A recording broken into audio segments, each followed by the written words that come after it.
Salut à tous! Si je devais citer les personnes grâce à qui je me suis mis à faire des vidéos sur YouTube, parmi celles-là, il y aurait Nita Strauss. Et oui, c'est en partie grâce ou à cause d'elle que je fais des vidéos. Alors pourquoi je dis qu'elle m'a sauvé la vie, je t'explique ça tout à l'heure. Nita Strauss, c'est une guitariste originaire de Los Angeles, aux États-Unis, connue pour être la guitariste soliste d'un certain Alice Cooper. Descendante d'une longue lignée de musiciens dont le compositeur Johann Strauss, elle a fait ses armes dans The Iron Maidens, un cover band 100% féminin de la Vierge de Fer. Quand on vous dit qu'Iron Maiden c'est une bonne école. Elle a également joué pour l'artiste pop Demi Lovato et est la première femme à avoir son modèle signature chez Ibanez. Et ouais, rien que ça. Elle cumule également plus de 700 000 followers sur Instagram et est également la guitariste attitrée des Rams, l'équipe de football américain de Los Angeles, dont elle fait régulièrement l'ouverture des matchs en jouant l'hymne américaine avec sa guitare. En parallèle de ses tournées avec Alice Cooper, elle est également connue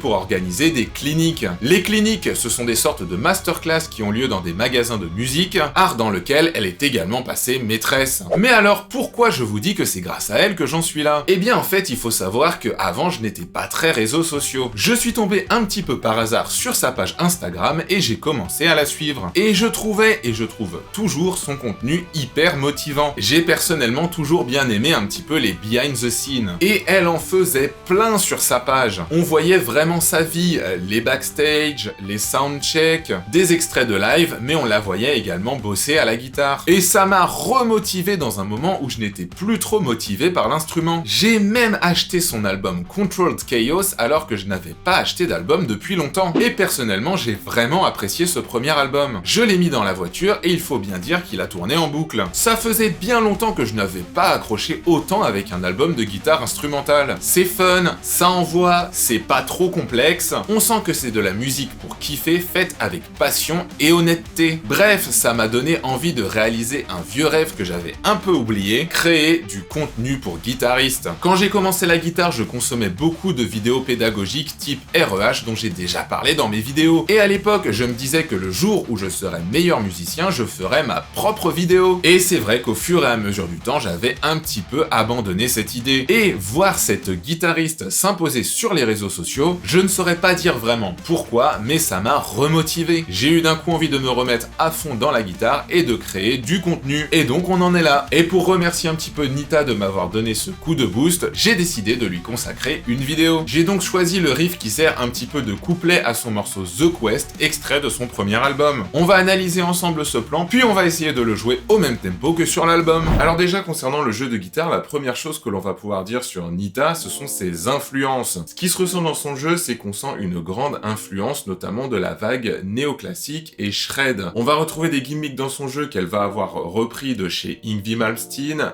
Jason Baker, Paul Gilbert et consorts. Si je ne m'abuse, elle a cette éducation classique de la musique, donc elle va utiliser ses connaissances en classique pour faire du jeu de guitare néoclassique. Mélangée à cette influence néoclassique shred, elle va avoir une grosse influence metalcore. Vous voyez tous les gros groupes de metalcore des années 2000 avec des rythmiques très...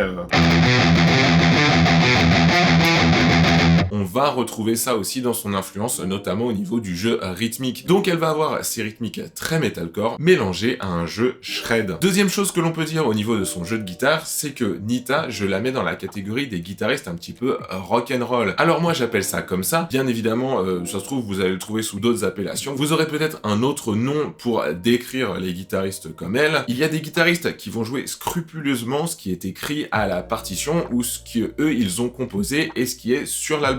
Des guitaristes comme John Petrucci par exemple, il va jouer exactement la partie qu'il a écrite, la partie que l'on entend sur l'album. Mais il y a d'autres sortes de guitaristes, les guitaristes donc que j'appelle rock'n'roll, c'est les guitaristes qui eux s'en fichent complètement. Ils vont jouer des parties improvisées parfois dans leurs morceaux, ils vont laisser parfois des mesures que sur l'album vous allez retrouver un plan, mais que en live quand ils les jouent, ils vont jouer quelque chose qui a rien à voir. L'idée ça va être juste de combler ces vides avec des passages un petit peu techniques. Nita, pour moi, elle fait complètement partie de cette démarche-là. Bien évidemment, dans cette démarche, on va retrouver des guitaristes comme Yngwie Malmsteen. Yngwie, c'est souvent qu'il va jouer la partie principale de son plan, et puis après, il va juste faire des grosses descentes néoclassiques pour un petit peu enchaîner une partie avec l'autre dans ses morceaux. Donc on va avoir, si vous voulez, une mélodie principale. Pour mélanger ces mélodies principales entre elles, les plans qu'il va faire, ça ne va pas être les mêmes d'un jour à l'autre. On pourra citer aussi dans cette mouvance de guitaristes Zakk Wylde, pour moi, clairement, qui fait partie de ça. On va retrouver aussi des guitaristes comme Alexi Laiho de Children of Bodom. On va retrouver aussi, bien évidemment,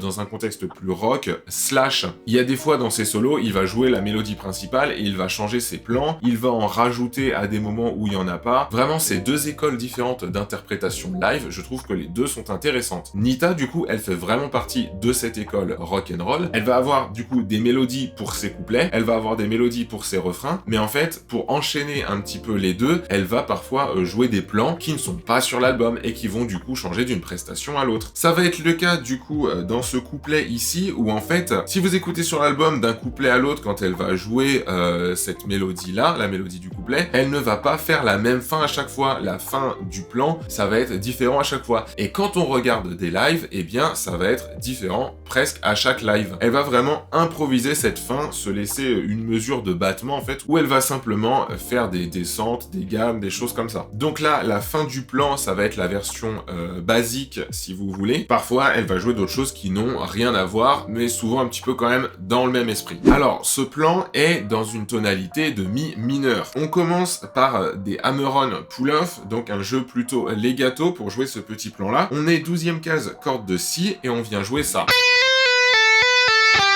Vous voyez, on descend du coup sur la corde de sol pour jouer juste deux notes. 12, 13, 10 et 12, 11 sur la corde de sol. On le joue deux fois. Et ensuite, on vient jouer ce mouvement vraiment très très néoclassique, un truc qu'on retrouve chez Bach, que l'on retrouve chez Malmsteen, à savoir cette descente. Avec la fameuse note pivot, donc on commence ici sur un mi 9e case, corde de sol, et puis on vient avoir un pivot 12e case, corde de mi.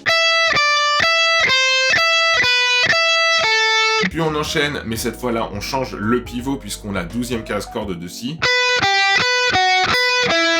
Après, on a un petit plan qui va mélanger du saut de corde, du legato, où on va venir faire entendre le mi mineur harmonique, écoutez bien.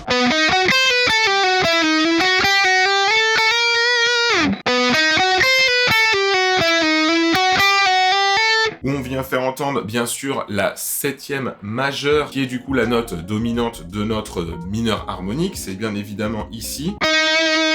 C'est un ré dièse 8e case, corde de sol. C'est vraiment la note qui vient faire entendre le mineur harmonique.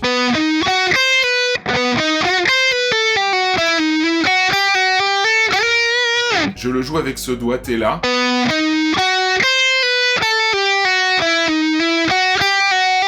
Je le trouve plus simple au niveau du contrôle des notes, au niveau du contrôle de la résonance des notes.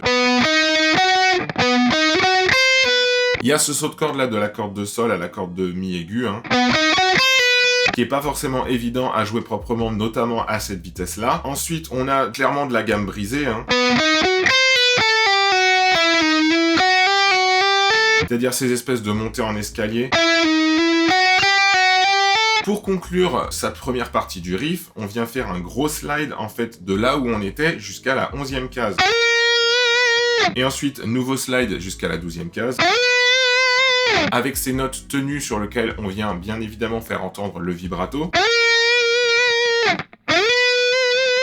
Donc le doigté que j'aime bien faire là, vous voyez que j'ai majeur, index, auriculaire. Si je viens jouer la 10e case ici avec mon auriculaire, c'est parce que du coup j'ai toujours mon index en position de 7e case sur la corde de si, et comme ça je peux faire un gros slide pour arriver sur ma 11e case après. C'est vraiment cette approche des notes qui rend le truc intéressant. Si j'avais juste joué...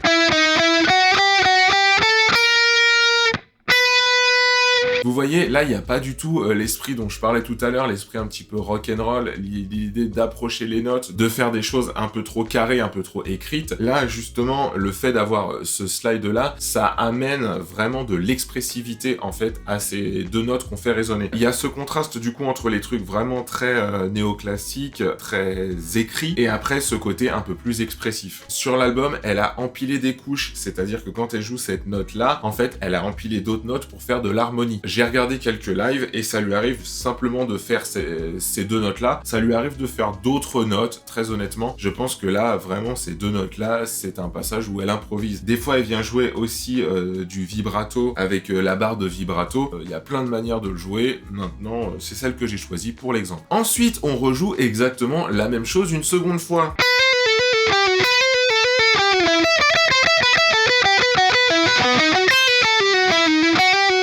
Au lieu de venir jouer les slides et les notes, on vient jouer des arpèges diminués. On vient jouer du coup cet arpège-là. On l'attaque 11e case, corde de Si. 8e case, corde de Si. 9e case, corde de Sol. 11e case, corde de Ré. Moi, j'aime le jouer comme ça. J'ai vu sur des lives que elle aussi, elle le jouait un peu comme moi. C'est-à-dire qu'en fait, on vient le jouer avec un pull-off ici. Puis les deux notes sur les cordes de Sol et de Ré, on vient les jouer avec un mini sweeping. On peut aussi jouer tout en sweeping, avec que des coups vers le haut. Moi, perso, ce que je préfère, c'est jouer un coup vers le bas, un pull-off, deux coups vers le haut. Ensuite, on fait exactement le même petit schéma, mais on part à la 8e case. On part à 14e case. On fait la même chose et on revient. Donc ça fait cet enchaînement-là.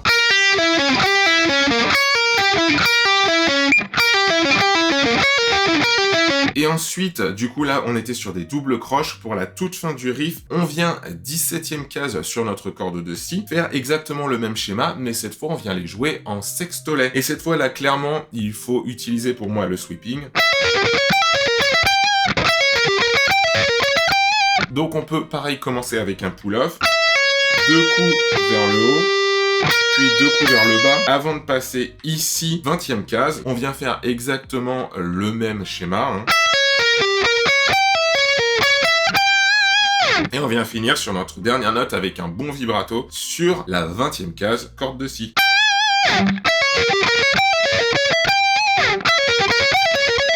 Voilà un plan qui sonne vraiment très Malmsteen. Donc voilà en gros pour l'analyse de ce plan. Attention bien évidemment à la propreté. Le riff est à un tempo assez élevé, mine de rien. On est principalement en double croche, sauf la fin en sextolet. On est en 120 battements par minute. Je vais le jouer une première fois à son tempo originel, puis je vais vous le jouer une seconde fois un peu plus lentement.